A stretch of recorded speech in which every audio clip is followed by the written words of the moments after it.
पूर्णमेवावशिष्यते। ओम शांति शांति शांति। श्री सच्चिदानंद भगवान की जय। श्री सद्गुरुदेव महाराज की जय। गुरुर्ब्रह्मा गुरुर्विष्णु गुरुर्देवो महेश्वरा। गुरुर्साक्षात् परब्रह्म तस्मै श्री गुरुवे नमः।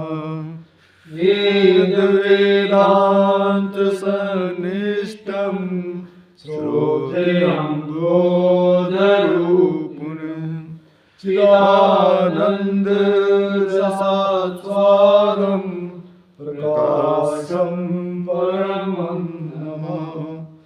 ईश्वरो गुरुरात्मेहि मूर्तिवेदा विभागिने व्योमवद्व्याप्तदेहाय दक्षिणामूर्ते नमः। बोलो श्री सच्चिदानंद भगवान की जय। श्री सद्गुरुदेव महाराज की जय। परम पूजनीय प्रतिपल स्मरणीय परम वंदनीय श्री स्वामी जी महाराज के श्री चरणों में कोटि कोटि नमन, कोटि कोटि वंदन। व श्री गोविंद जीवन आश्रम के परमाध्यक्ष परम पूजनीय परम वंदनीय महाराज श्री के श्री चरणों में कोटि कोटि वंदन। वो उपस्थित प्रभु प्रेम। नित्य प्रति हम सत्संग श्रवण कर रहे हैं कि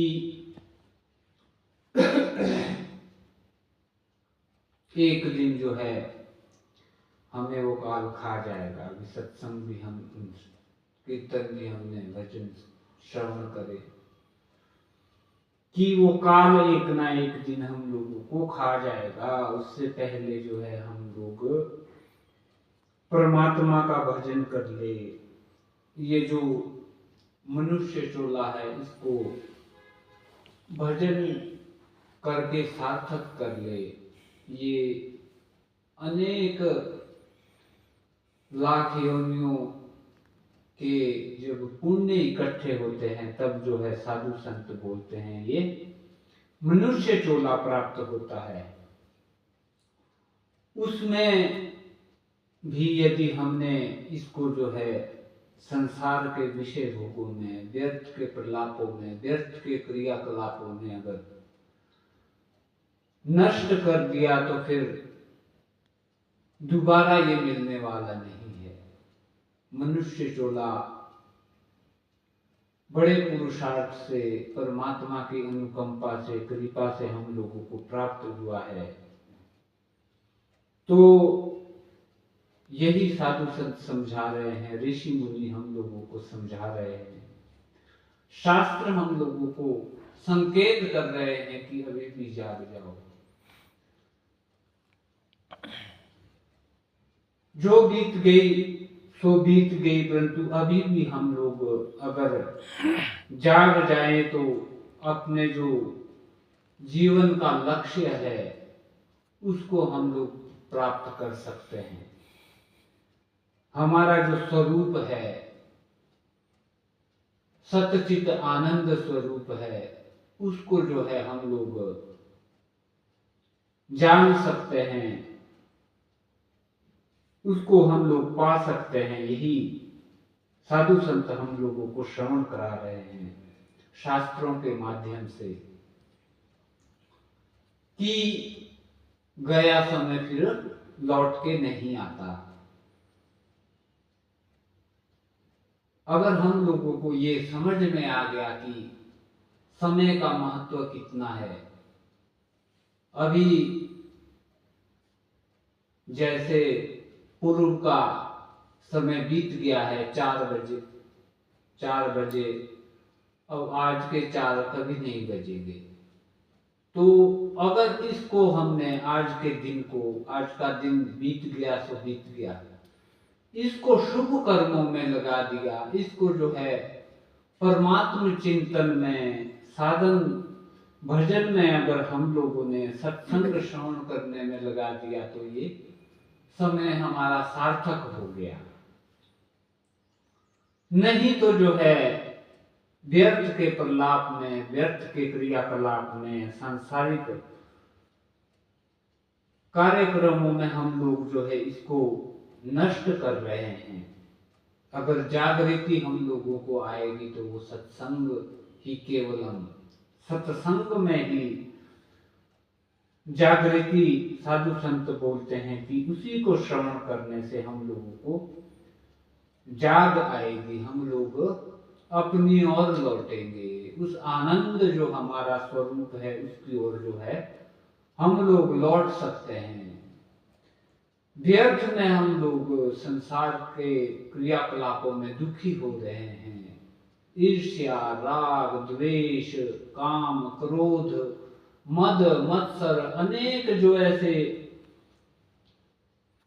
बाहरी शत्रु हैं हम लोगों को बार बार दुखी करते हैं।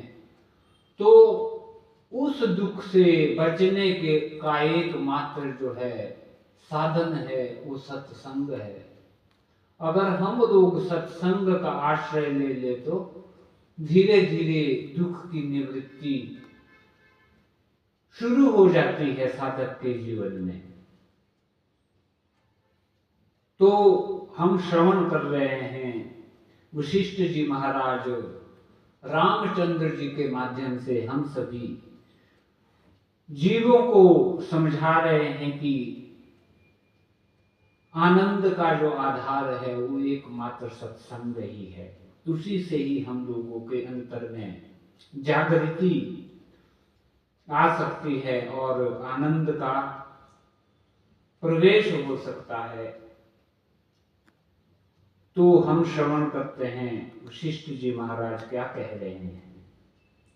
ब्रह्मपुर से उपलक्षित हृदयाकाश की शोभा रूप ब्रह्म निर्मित अन्य ब्रह्मांड परंपराएं जैसे ध्वनि के भेद आकाश में होकर नष्ट हो जाते हैं, वैसे ही होकर वे फिर ब्रह्म में नष्ट हो जाती है। अन्य सृष्टि परंपराएं जो कि आगे होगी, जैसे मिट्टी की राशि में घड़े स्थित हैं, जैसे अंकुर में पल्लव रहते हैं, वैसे ही ब्रह्म में स्थित हैं। जब तक तत्व ज्ञान से देखी जा रही ये कुछ भी नहीं है ऐसा बात होता है, उससे पहले तक विपुल आकार वाले विकारों से युक्त ये त्रिभुवन शोभाएं ब्रह्म चिदाकाश में होंगी। मूर्खों से अध्यस्त और विस्तार को प्राप्त की जा रही आकाश लताओं की तरह आविर्भूत और तिरोभूत होती हुई ये त्रिभुवन शोभाएं ना तो सत्य है और ना असत्य ही है।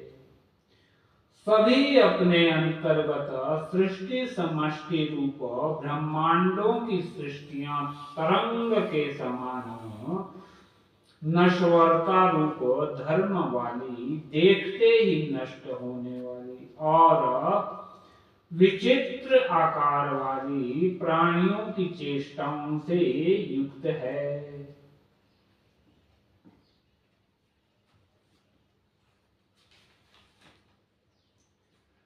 हे श्री रामचंद्र जी, सब ब्रह्मांडों की विचित्र आकार प्रकार के विकारों से युक्त विचित्र रूप वाली सृष्टियां एवं सभी दृष्टियां तत्वज्ञ की दृष्टि में जल से वृष्टियों के समान अतिरिक्त नहीं है और तत्वज्ञ की दृष्टि से तो मेघ से वृष्टि की तरह तटस्थ ईश्वर से उत्पन्न होती हैं।